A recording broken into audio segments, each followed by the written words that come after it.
News a day inside one of Australia's busiest trauma hospitals.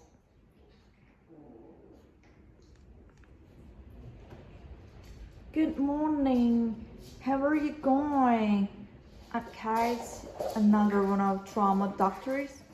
Kate Martin has been a trauma surgeon for almost 15 years.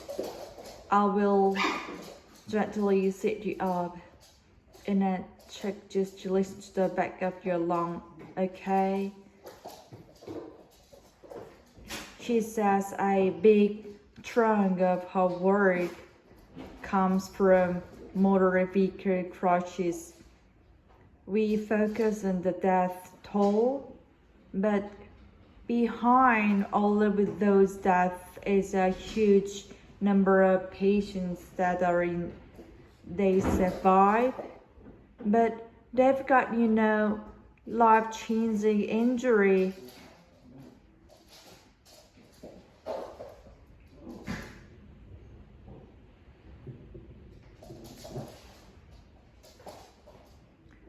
This Argentine tourist is visiting Australia on a working holiday. My friend was driving and he lost control of the car at night. We were coming back from work to the house at the farm. It wasn't like a new road, so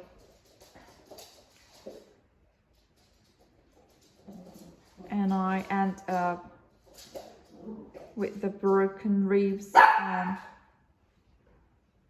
broken the column as well, the back and the cocks, and hopefully no, not the shoulder. We don't know yet.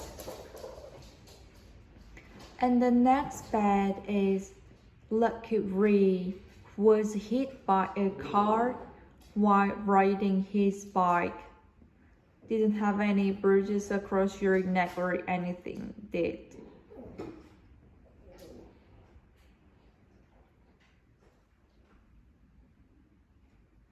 Alright, might be just be tube on his side. I have another your pictures that there's no evidence an injury around your throat.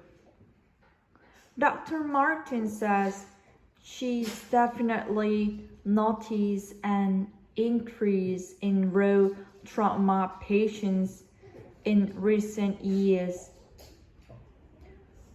We don't use the word accidents more. We think a lot of these incidents are not actually accidents, they can't be prevented. There are currently no national statistics on how many people were seriously injured on the road last year. Getting robust data on injuries is a long-term issue. Each state and territory is responsible for gathering its own figures, but there are discrepancies in the way that it's doing. A pilot program has recently had success combining information from police and hospital from everywhere except WA. It's being lauded as a breakthrough, but there are calls for more to be done.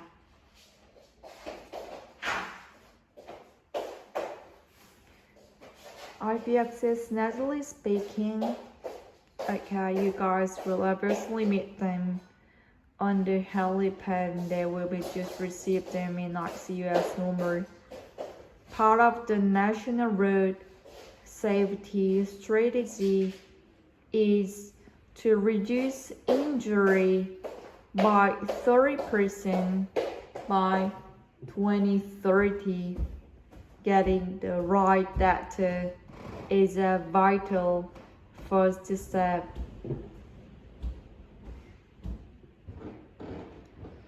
Hi guys, this is the patients for valid? Yes, great, just take an ID band. Fabulous, go through. They are waiting for you and be nice. We are only human and we do come to work and we love what we do. But it does take a toll on us, you know. I think the most heartbreaking thing for us is the families, you know.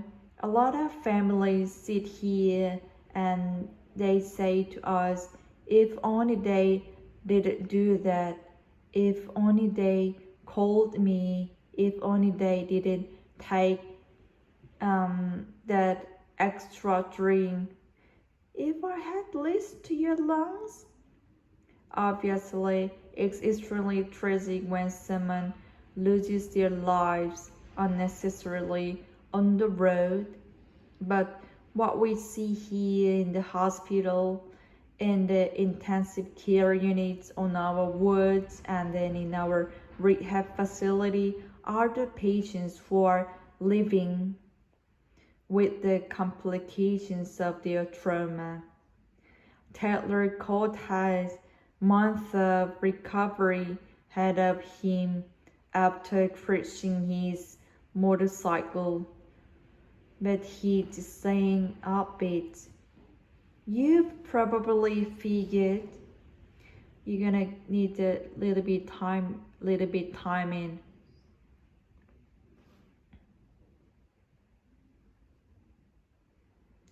Research on telehealth program to help patients in the aftermath has shown promising signs, and it's hoped a bigger trial of it will be run soon in Victoria. We know that the percentage of these people will go on to develop chronic pain or otherwise have difficulties getting their life back on track. So an early intervention program is designed to help catch those people who are likely to have them poor outcome and provide that higher level of support. Unfortunately, the current road toll indicates there will be no shortages of people needing the help one way or another. Alrighty, we'll catch you a little bit later. Alright, Natalie Whiting, ABC News.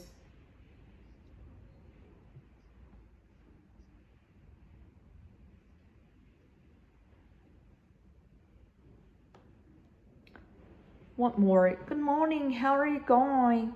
I'm Katie, another one of the trauma doctor. Kate Martin has been a trauma surgeon for almost 15 years. I will gently set you up in a tip just listen to back of your lung. She says a big chunk of our work comes from motor vehicle site crashes. We face on the death toll, but behind all of those deaths is a huge number of patients that are in their survive, but they've got, life-changing injury.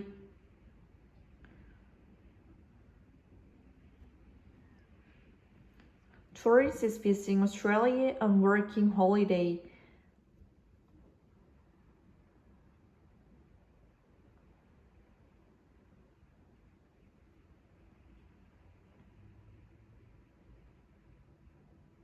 And the next bed is Lucky Reed, who was hit by a car while riding his bike. Didn't have any bruises across your neck or anything.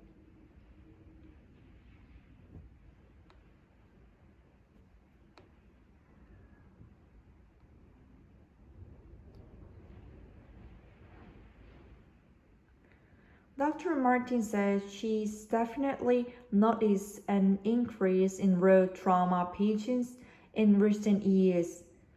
We don't use the word accidents anymore. We think a lot of these accidents are not actually accidents, they can be prevented.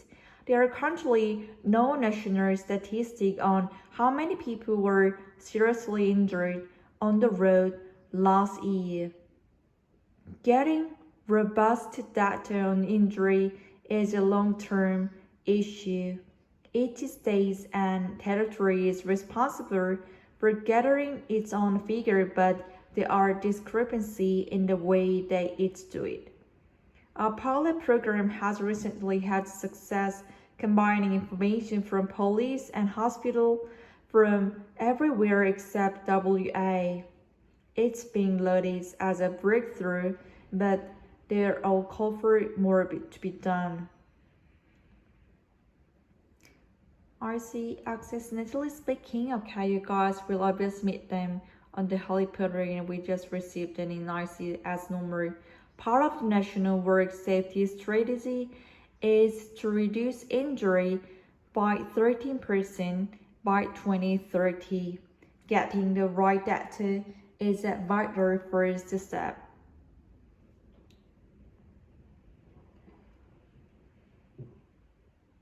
We do come to work and we love what we do, but it does take a toll on us. I think most heartbreaking things for us is the family. A lot of families sit here and they say to us, if only they didn't do that, if only they called me, if only they didn't take the extra drink.